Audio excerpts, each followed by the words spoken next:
It's important when setting up your TV lift cabinet that you use the anti-tipping hardware to make sure that your cabinet is mounted securely to a wall.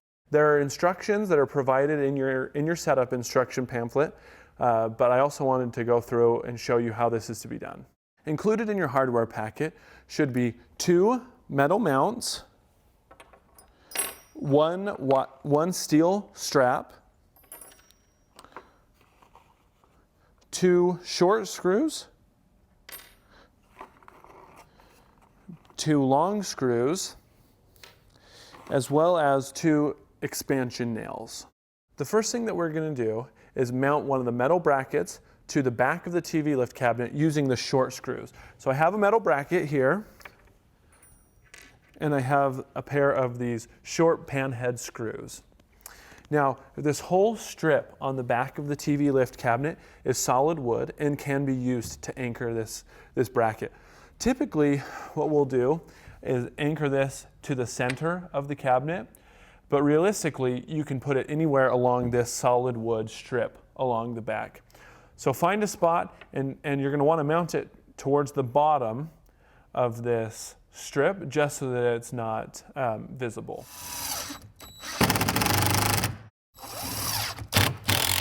Now, with the first bracket mounted onto the TV lift cabinet, it's time to mount the other bracket to your wall. Now, the first thing you need to do is decide where along the wall you would like to place your TV lift cabinet. If you would like it to be centered, then just get the cabinet where you want it roughly in the room, and then you can simply measure to where this bracket is, and then measure your wall and mark a corresponding mark. It's important if you do that you measure up to the bracket as well as over to the bracket to find its correct placement on your wall. The other option is to simply move the cabinet up against the wall, find where the bracket touches, and mark with a pencil where that is. Now we've got our placement on the wall where the wall mount bracket is going to be placed. Now, it just so happens that our placement lines up with a stud in the wall. If that is the case with you, there's no need for the expansion nails.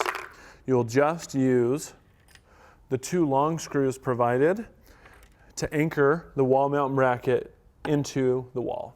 Now, if it happens to line up for you that there is not a stud where this will go, what you'll need to do is take your wall mount bracket, put it in position where you want it, and then simply take a pencil and mark where the 2 holes, one on the top and one on the bottom, are where the screws will mount.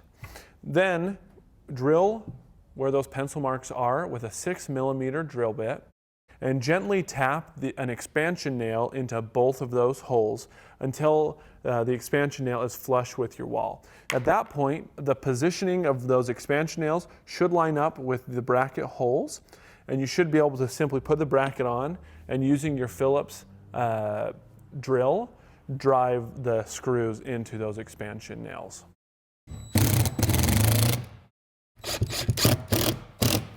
With a bracket on both the cabinet as well as the wall, we're now ready to put the TV lift cabinet in place and put the steel strap through there to complete the installation. First, with the steel strap, this head here is actually threaded, and so as you twist it, it will open up and allow for you to link these 2 pieces and then tighten this back together. When you move the TV lift cabinet back into place, make sure you leave yourself about 3 inches of space just to work with so you can get your hands in there and tighten the metal strap in place. Once it's in place, you can move the cabinet all the way up against the wall so that the anti-tip hardware is kind of hidden and discreet. You don't need to leave that gap anymore. Now, if I've left you with some questions, go ahead and give us a call and we'd be happy to help you walk through this process.